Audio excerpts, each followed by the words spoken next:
Hey there, I hope you're doing well. As you can tell, I am back home from my Hong Kong trip, and I just wanted to share with you the SaSa haul my sister, my mom, and I all partook in and shared. When we all get together, it can kind of be like, shopping. So this whole video might be a little long, but I hope it's interesting to you. SaSa was having a very, very good sale on summer goodies. And of course, if you're in Asia, Asian cosmetics are much, much cheaper than they would be online or just shipping them into the United States. So I hope you enjoy the haul. And if you have any specific requests, please leave them in the comments down below and I will get to them and review them for your pleasure. Anyway, let's get started. So the first thing that I picked up from SaSa was this cheapo silicone makeup sponge, and this kind of sponge took the social media world by storm a couple months back, and I was really drawn to it because I didn't like the idea of having an expensive foundation soak into a beauty blender or soak into a brush and not really get applied on your face. But the silly sponge in North America just seemed really expensive to me for a simple makeup tool. So this guy in Hong Kong cost $3, and I thought that was a nice little thing to pop into my basket just to give it a try. So the next two items that I have here are kind of boring because they are just a refill on my ideal makeup removers. This guy needs no introduction. This is the DHC Deep Cleansing Oil. It's so much cheaper in Asia, so I had to pick up a bottle, especially because SaSa was having a sale on it. But the second guy is a new face, I guess. This is the Bio-Derma Sebium H2O Purifying Cleansing Micellar Water Remover. I really use this a lot when I was going to school in Canada, but obviously it's kind of hard to get here in the States, so I had to pick it up, especially because, again, SaSa was having a sale on it. I think it removes makeup really well, and if you want to switch up your cleansing routine for something a little bit lighter, a little bit less messy, this is a great option, especially if you have acne-genic, acne-prone skin. So as you know, I'm absolutely obsessed with the Nivea Sun Protect Water Gel Super SPF 50 PA++++, but I couldn't find this in SaSa. The item that they were promoting and had the probably flashiest packaging was the Biore UV Aqua Rich Watery Gel with SPF 50 and PA+++++. So that's one more plus than the Nivea Sun Protect Water Gel. The packaging said it was #1 in Japan, and I'm always looking for more sunscreens that are suitable for oily acne-genic skin. And the fact that this has an additional plus on the PA side made me want to try this out as well. So I'll let you guys know. This is super boring, but the next thing that I got and stripped already was more acne hydrocolloid bandages. I find that in Asia, these are super duper cheap and everywhere as a common form to treat and shrink acne, but I can't really find it here in the States. So I always make sure to pick up a couple of boxes when I head back to Hong Kong, Taiwan, or any Asian place. So this next purchase is a little bit out of character for me. I love the look of false lashes, but I hate putting them on my face day to day. However, I do like to have a small stock of false lashes on hand for special events or just in case scenarios. So I typically tend to go for the more natural, like Demi wispies kind, because if you go from never wearing false lashes to like a full strip, you kind of don't really look like yourself. So I like the Japanese brands the most. I think they make the most natural eyelashes and they are so cute. This is my first time trying this brand of lashes, and the lashes that I picked up were a special collaboration with the pop culture persona Mitsuki Oishi. Sorry if I'm pronouncing that wrong, but my go-to brand of Japanese lashes are DUP. I love their half lashes, but these looked so natural and cute, I decided to pick them up and give them a try. So this is going to be a familiar name to you. This is a product from Dr. Jart, which is sold in Sephora, and I think Dr. Jart is probably one of the better known Korean cosmetics brands in the Western consciousness, but this is the Pore Pore Minish Mist. It's supposed to be a 2-in-1 powder in toner, whatever that means, but it can be used as a finishing spray as well as a toning step, and those are both things that I desperately needed in my daily routine, so I wanted to give this guy a try. The next product I have here is from Cremorlab. I purchased the Hydra Intense Cream from their O2 Couture collection, and this is their very, very newest line of products that really specialize in hydrating and moisturizing the skin. And I just want to throw a special shout out to the graphic designers for Cremorlab. Their packaging is beautiful, their aesthetic is super beautiful, and it just makes me feel like I'm a gem from Steven Universe, and this is probably the closest that I'll get to being a gem. So I am super excited to try this cream out, and it came with 2 little samples of their balancing toner and the Hydra Bounce Ampoule. Following up with Cremorlab, I also purchased their Oxygenic peeling mask from their O2 Couture line. This is another exfoliator that you're supposed to use on dry skin, and it's really supposed to help slough off those dead skin cells without really harming or damaging your skin. So again, super excited to try this, and look at how cute the packaging is. So cute. Finishing up the Cremorlab love, I also purchased their BB cushion. It is the Cremorlab Thermale Serum Cushion, which also comes with a refill. I love this BB cushion's design. I know that you should really focus on the product that's in the compact, but sometimes it just helps to have a gorgeous compact on the outside, so when you pull it out, you're like, I'm so beautiful.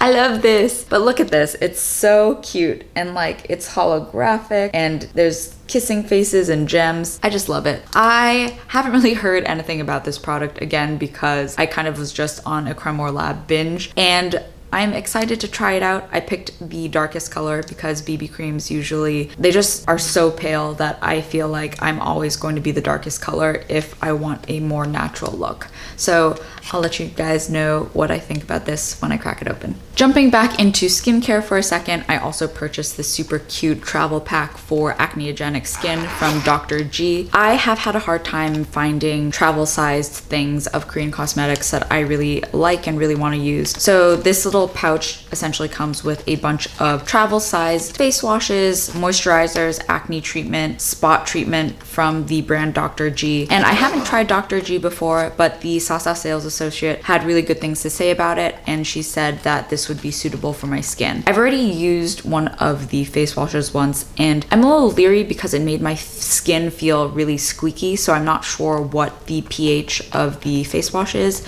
but I am super excited to have this little travel pouch to jam little things into, and I get to try a new brand, so that's pretty exciting as well. The next 2 things I got are from April Skin, and I've actually been on a quest to get this for so long, but they've always been sold out on Jolse, or they've been retailing for such a high price elsewhere that I didn't want to purchase it. But it is the April Skin Magic Snow Cushion Compact in the super oily skin combination. I really wanted to try this out. It is SPF 50, it is PA++++. It has a lot of cool things tucked into this BB cushion that makes it last longer. It has a different way of storing product, and I was super excited to actually finally pick it up at SaSa. The sales associate there told me that I should go for 22 instead of 23, so even though the Cremorlab BB cushion's in 23, this guy is in 22, so hopefully it'll work out and I won't be like a geisha on top. But I also picked up the April Skin Magic Snow Sun Cushion, which is essentially a BB cushion that's just filled with sunscreen,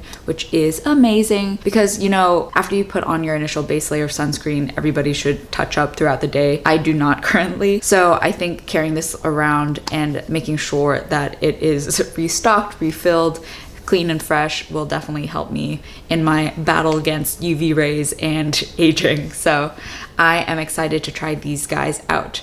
Also, Alexandria, I didn't forget about you. I still have the April Skin base cushion that I'm gonna review in a big April Skin cushion sweep. So stay tuned for that too. The next thing that I picked up is a favorite of mine from my time in Canada and abroad, of course, and it is the Bourjois Paris Healthy Mix Foundation. It is my favorite high street foundation or drugstore foundation that isn't really that cheap. I think this is like 20 bucks, which makes me sad, but I really love this foundation. It's pretty light in terms of coverage. I like it because it's a gel foundation. It smells really nice.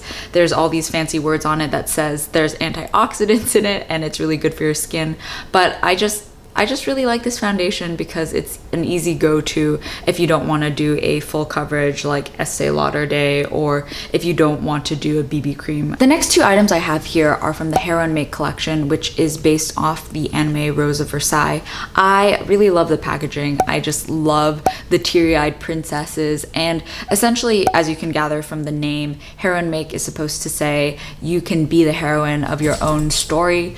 If you use our products, you will be even more beautiful. So I purchased the Hair and Make mascara from them, which is the Long and Curl Mascara Super Film. It's their newest mascara that they've released. I've had experience with their mascara before, and I've personally found it very, very difficult to remove because it is waterproof, it doesn't budge, it curls, it lengthens, but it is impossible to get off your eyes at the end of the day. They actually sell a special solvent that you have to remove the mascara with that I did not know about, so I ended up like ripping all my lashes out. But this guy is a tubing mascara and isn't supposed to do that, so I have very, very high hopes for this one.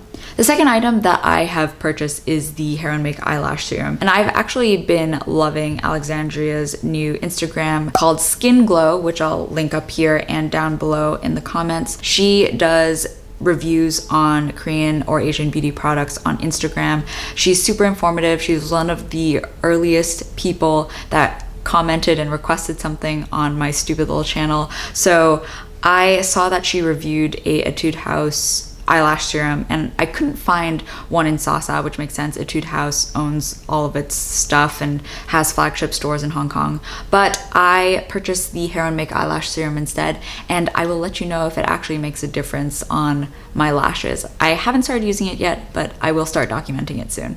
The last item that I have here that rounds up stuff for the eyes is the Rodo Lychee eye drop, and I've actually been on a quest to find this because once a long time ago someone told me if you put these drops in your eyes you'll taste lychee in your mouth because your eyes and your mouth are somehow connected. I don't know if that's exactly true, but it is cute and I wanted to get cooling eye drops. Rodo is available in the States, but you can't get a cute pink package like this. So Rodo is known for their cooling eye drops. You can easily get them at your Walgreens or CVS. And the packaging is actually utilitarian because you can drop the product into your eye from whatever angle you want instead of doing straight up. So I thought that would be interesting. However, one important warning is that the Lychee brand actually has both are eye safe, obviously, but one is a contact specific solution and the other is a non-contact wear solution. So be careful about which one you purchased. I actually have no idea which one I purchased, so I'll have to be doing some Google Translate later on in the day. But very happy with this, very cooling, and it's very cute. Hey there, it's Justine from Another Day, and I realized I forgot one of my favorite products in my haul video, and that is the Lash Bone Black Fiber In from Majolica Majorca. I always have a hard time saying their name, so 3 cheers for me, but they are absolutely killing it with the cutesy packaging. They're a Japanese brand, and I love this because it is a cheapo dupe for the Lancome Faux Cils Mascara Primer.